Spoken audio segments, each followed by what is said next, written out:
So I want to introduce you to Flat Fred. Flat Fred is someone that I made up, and he represents people that I run into all the time. He represents people that I've worked with. He represents people that I know. And the problem with with Flat Fred is that it's impossible to connect with you as a human if you're being Flat Fred. There's no way to actually connect with you. There's nothing there.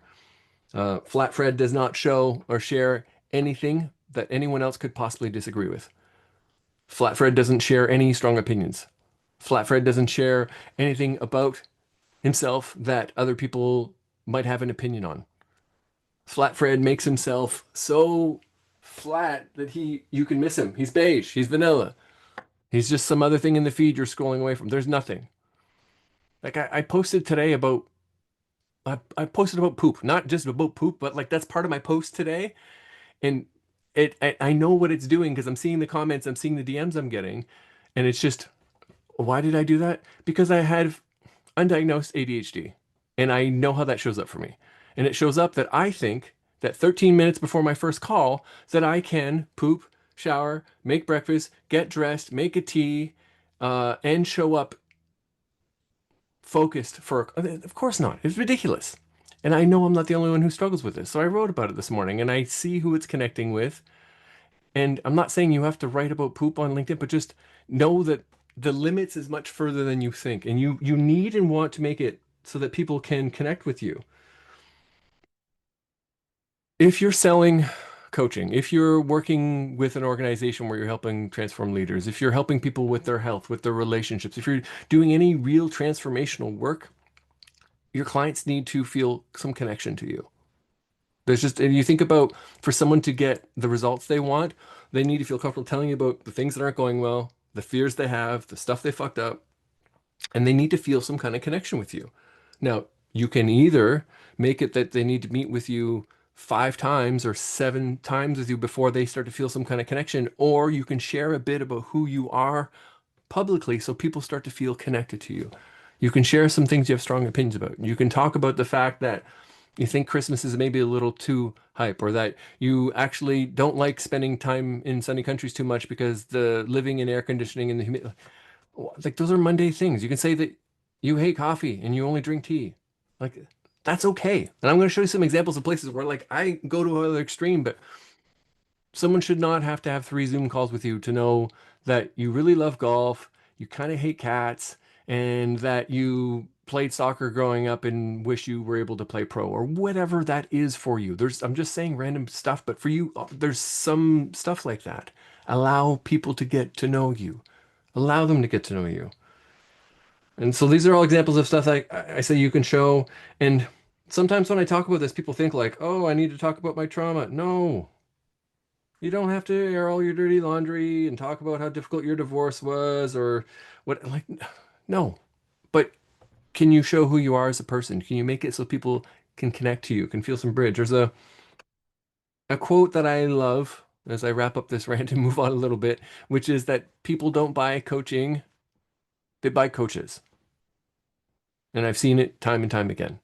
And it's really funny because it is, yes, they need to believe that you're able to get them to where they want to go. Yes, they need to believe that you are trustworthy, reliable, all these kinds of, but they make an emotional decision that they justify with logic. It's always the way it is. All right. So some examples. This is a note I got from someone right before they signed up to work with me. They came to a workshop. I'm so excited to work with you. Your who the fuck are you question. And because I was doing like I am right now, just kind of being myself. And I swore once or twice because I wasn't trying to filter myself question really landed with them. They're like, yeah, that you're the person for me. This is a message I got as part of an application to someone to work with me. And the question was, why do you think I might be the right guide for you? I really don't know much about you. Come on, why is this acting up? I've lost my ability to annotate. All right. My pen might be dead. Anyway, this person said, I don't really know much about you. Your profile was shared in a Slack group I'm in. So I looked you up. I liked what I read. I think your energy and your approach will motivate me to actually grow. Do you think right now, if someone looks at your content, looks at your website, reads your profile on whatever social media channel you're using, they can get a sense of who you are as a human? They get a sense of your energy. It's a bit of a weird word, a bit of a woo-woo word. Do you think someone would be able to pick that up based on checking out what you're sharing currently? I think it's an important thing for you to consider. So here's some examples. This post does so well for me that I repost a version of it pretty much annually. I'm not your coach if you're bothered by someone with a funky sock addiction. You need everything perfectly written and can't get over typos. You're looking for someone with all the degrees and certifications. You don't like someone who expresses himself passionately, which sometimes includes swearing. I am your coach if you want to work with someone who deeply gives a shit about you and your success, will encourage you to express yourself and leverage your creative gifts, who loves to learn and will continue to teach you what they're learning as they go and has acquired their knowledge through years of hands-on experience. This is very clear for a certain kind of person and not clear for another.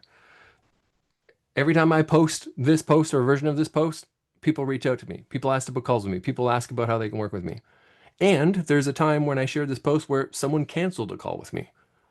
Great. Saved them some time, saved me some time. I didn't need to go through a conversation with them to find out that we actually weren't a great fit. No judgment. All right, here's another example.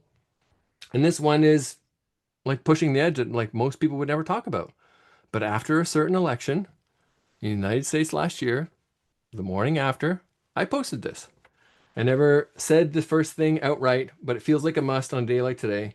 If you don't believe that women should have autonomy over their own bodies, we're not meant to work together.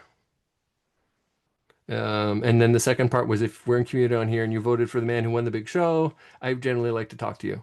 And I had like 6 or 7 conversations with total strangers who voted for the person who won because I was curious.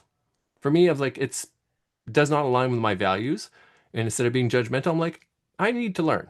I have some gaps to fill in and I want to better understand because I understood why the vote went his way the first time 8 years prior. I didn't understand this time. And so I leaned into it. Same thing. They say don't talk politics or religion online.